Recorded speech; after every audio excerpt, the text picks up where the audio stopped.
Let me just give you an analogy. I didn't check, I should have. In the 1930s, was there a debate at this auspicious place? Was there a debate over the following proposition? That Nazi Germany, that Great Britain is a greater threat to peace than Nazi Germany, or Nazi Germany is a greater threat to peace than Great Britain. Was there a debate in the 1930s? That is a perfect analogy to what we are debating tonight. Nazi Germany is to Israel what Nazi Germany was to Britain, what Hamas is to Israel. Whether you agree with Israeli policies or not, and I don't agree with all Israeli policies, it is irrelevant. The question is that analogy fair? So let me ask you a question. I'll take you in a moment. Actually, in 2 moments. But let me begin. Who is the greater threat to peace? Let's forget Israel, okay? Who is the greater threat to peace in Syria?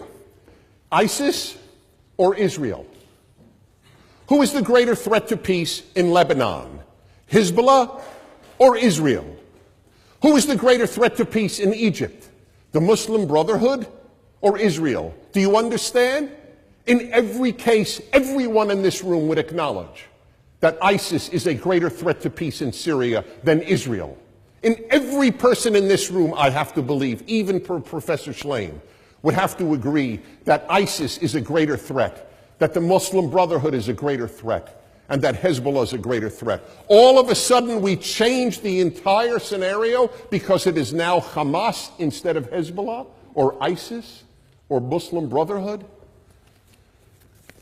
Number two, just on this issue, just appealing to your common sense.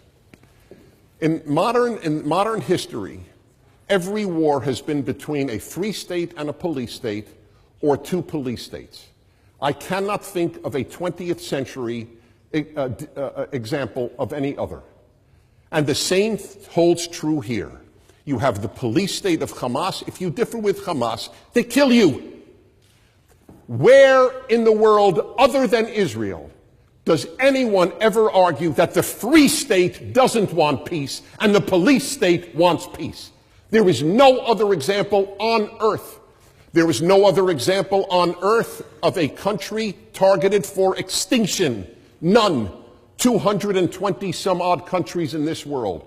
Only Israel is targeted for extinction. And we have a debate on whether the state targeted for extinction is the barrier to peace. That is quite a leap of faith. In the age of beheadings, as you have tragically experienced here in the UK, we have a debate. Hamas is a kindred spirit to ISIS and Hezbollah and Boko Haram. What do you think, they're an exception? All of those are monstrous. But Hamas, they're a terrific bunch who really want peace. If it only weren't for settlements. There were no settlements prior to 1967. Why wasn't there peace? Israel would dismantle the settlements for real peace in a moment because the Israeli people are much more interested in sending their kids to college and in having a peaceful life and in making a good living and inventing more medical and technological devices than they are in fighting wars. This would be the first free state in history to prefer war to peace. It is highly, highly unlikely. The Hamas covenant, which you heard from Adam earlier, the Hamas covenant, it says Israel will exist and will continue to exist until Islam will obliterate it, just as it obliterated others before it. If I could have extra time, over 8 minutes, I would take your question, but I have too much to get through.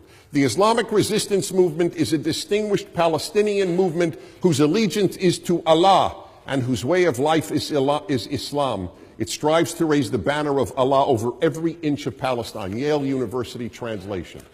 I'm sure they didn't use inch in the original. On that exact point. So that is what Hamas is devoted to.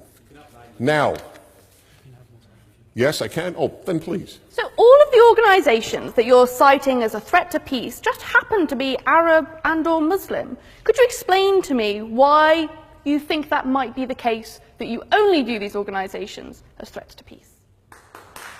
I don't. Okay. You obviously, those of you who applauded perceived the profundity of the question that I didn't. I don't quite understand. They are all a threat to peace. That is correct. Why did I only pick on Arab Muslim? I said Boko Haram. That is not Arab. Arab and or Muslim? Yes, Arab and or Muslim. That is correct. The only beheading groups in the world today, to the best of my knowledge, are Arab or Muslim. Why do you think that is, in your estimation? Why do I think that is? Sad to say, it was answered by Arab intellectuals at the United Nations, because the Arab world is a benighted place at this time.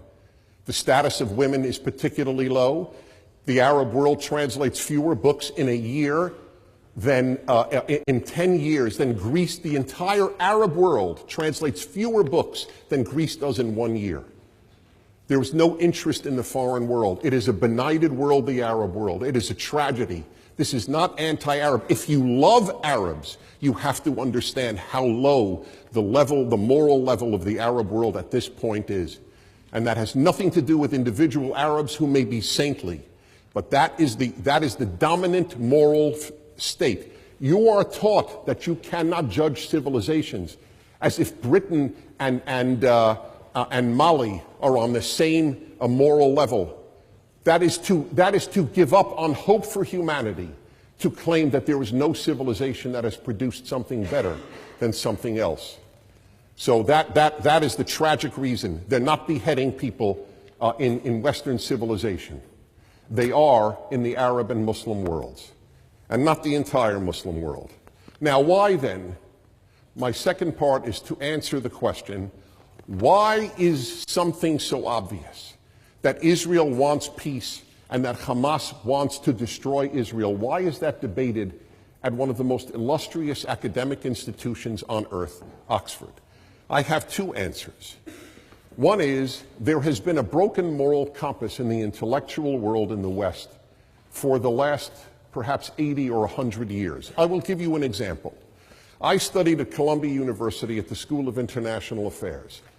I was taught by brilliant, and they were brilliant, professors that the United States and the Soviet Union were moral equivalents. It was capitalism versus communism. Two economic theories, that's all. Neither was better than the other. You may not recall because you weren't born, many of you, but Ronald Reagan, the President of the United States, called the Soviet Union at one point an evil empire. He was lambasted. He was declared by Columbia and Harvard and Yale and Princeton and the New York Times a fool for having the temerity to make a moral statement about the Soviet Union, a place that had created the Gulag Archipelago and killed 40 million of its own people, not to mention a genocide in Ukraine. That is what I tell you, students, that's what has taken over in Western universities, a broken moral compass that truly calls evil good and good evil. I went through this, and I'm afraid many of you are going through this. This evening is one such example. And finally, the media. The media gives you a jaundiced view of the world. Gaza starts a war to kill as many Israelis as possible. And all you see on the BBC and Sky News, as we see in America on our TV, is dead Gazans. That's all you see. I shudder to think if in World War II the same media covered World War II, you would have seen far more dead German civilians than dead British civilians. But it takes a very, very frail moral mind to believe that you determine right and wrong by the number of dead. That's what we are told. Look at how many Gazans were killed and how few Israelis. Well, look at how few Brits were killed and how many more Germans were. Does that make the Germans right in World War II? That's the facile moral thinking that pervades our world. So I end with this, and that is, it would be a tragedy, in my opinion, if it came out, if it were known, the Oxford Union actually determined that Israel and not Hamas were the greater threat to peace. Outside of the world of academia, it is pretty clear. It's got to be clear here too. Thank you very much.